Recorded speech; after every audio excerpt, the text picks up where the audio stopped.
આકાશવાણી ભુજ પ્રસ્તુત છે અખબારોની હેડલાઇન્સનો કાર્યક્રમ હેવર હેવર.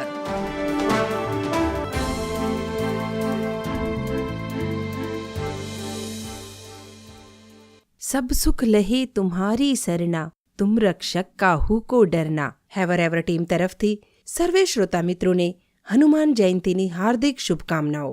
નમસ્કાર, હું ઈશા ઉપાધ્યાય. કચ્છ મિત્રના બીજા પાને સમાચાર છે. તારીખ 11. વડાપ્રધાન નરેન્દ્ર મોદીએ શુક્રવારે કાશીના 50મા પ્રવાસે પહોંચી પોતાના મતક્ષેત્રને 3,884 કરોડ રૂપિયાની વિવિધ 44 યોજનાની સોગાદ આપી હતી.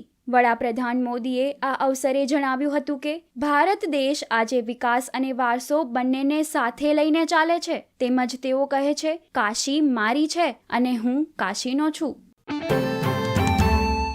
અન્ય એક સમાચાર છે. ગુજરાતમાં શ્રમિકો પાસે બપોરે 1 થી 4 કામ નહીં કરાવી શકાય. આકરી ગરમીના કારણે રાજ્ય સરકારનો આદેશ. આ ઉપરાંત મોટા પ્લોટમાં થતા બાંધકામ જેવી ખુલ્લી જગ્યા કે જ્યાં માથે સીધો તાપ અસર કરે છે તેવા સ્થળે પણ શ્રમિકો પાસે કામ નહીં કરાવી શકાય. આ આદેશનું પાલન તમામ લોકોએ જૂન 2025 સુધી કરવાનું રહેશે. કચ્છ મિત્રમાં વધુ એક સમાચાર. તારીખ 11. શહેરના સુધરાઈ દ્વારા ઝુંબેશ. જાહેર સ્થળો અને માર્ગો પર રખડતા ઢોર પકડવાની કામગીરી શરૂ કરાઈ છે. પકડાયેલા રખડતા ઢોર પાંજરાપોળો પરત નહીં આપે. 8 થી 10 દિવસમાં 45 ઢોર પકડી પાંજરાપોળમાં મુકાયા.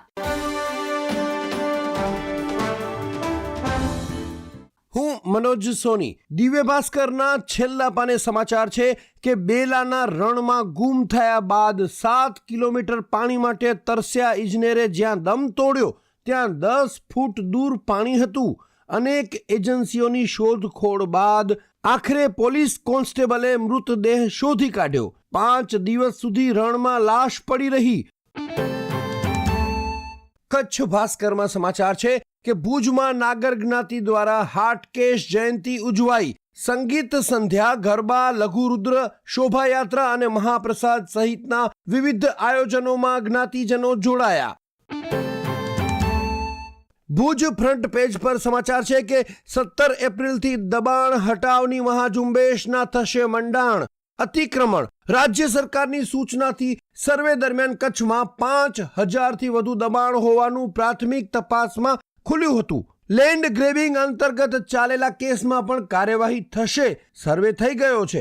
ભુજનું સૌથી મહત્વનું દબાણ ખસેડવાથી શરૂઆત થશે તેવું પ્રાંત અધિકારીએ જણાવ્યું.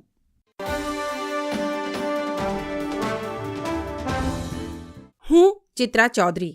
ગુજરાત સમાચારના અંદરના પાને સમાચાર છે. સંસ્કારનગર મધ્યે પડદાભીટ હનુમાનજી મંદિર આસ્થાનું પ્રતીક. ભુજમાં 1804ના જમીનમાંથી હનુમાન દાદાની મૂર્તિ સ્વયંભૂ પ્રગટ થઈ હતી. મંદિરના પ્રાંગણમાં ઊભા રહી બોલવાથી પડઘા પડતા હોવાથી હનુમાનજીના મંદિરનું નામ પડદાભીટ હનુમાન રાખવામાં આવ્યું.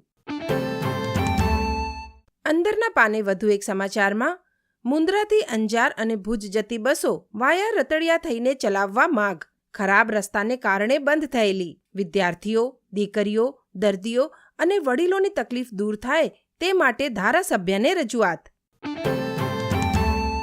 ગુજરાત સમાચારના છેલ્લા પાને હેડલાઇન છે. પાસપોર્ટ સર્વર ઠપ રહેતા વિદેશ જતા અરજદારો અટવાયા. 2 દિવસમાં 1800થી વધુ અપોઇન્ટમેન્ટ રદ. સર્વર ઠપ રહેવા વચ્ચે એપ્રિલમાં અનેક જાહેર રજાથી પાસપોર્ટ અરજદારોની મુશ્કેલીમાં વધારો.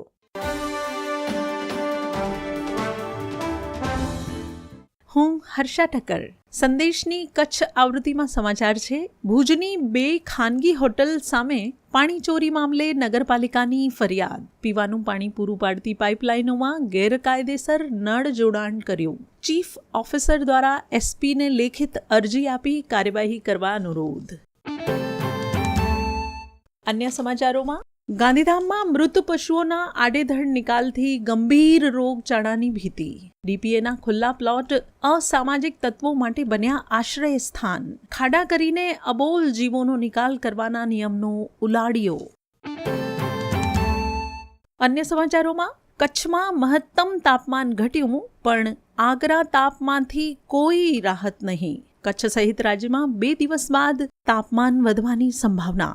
ભુજમાં મહત્તમ તાપમાન 37.3 ડિગ્રી સેલ્સિયસ, નલિયામાં 33.5, કંડલા પોર્ટ 34.4, કંડલા એરપોર્ટ પર 38.8 ડિગ્રી.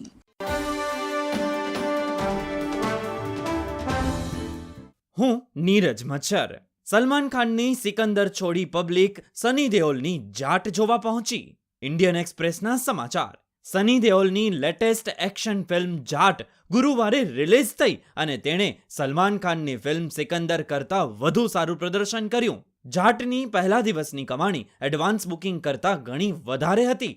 ઇન્ડસ્ટ્રી ટ્રેડર સેકનિલ્કના મતે સની દેઓલની ફિલ્મે રિલીઝના પહેલા દિવસે લગભગ 8.51 કરોડ રૂપિયાની કમાણી કરી. સની દેઓલની પાછલી ફિલ્મ ગદ્દર 2 કરતાં ઓછું છે, જેણે ફક્ત પ્રી સેલ્સમાં જ 17.60 કરોડ રૂપિયાની કમાણી કરી હતી. સની દેઓલની જાટ 10 એપ્રિલે વિશ્વભરના સિનેમાઘરોમાં રિલીઝ થઈ છે. તમિલ અને તેલુગુમાં પણ રિલીઝ થઈ. તેનું નિર્દેશન ગોપીચંદ માલિનીએ કર્યું છે. આ ફિલ્મમાં રણદીપ હુડ્ડા, વિનીત કુમાર સિંહ, સૈયામી ખેર અને રેજિના કસાન્ડ્રા પણ મહત્વપૂર્ણ ભૂમિકામાં.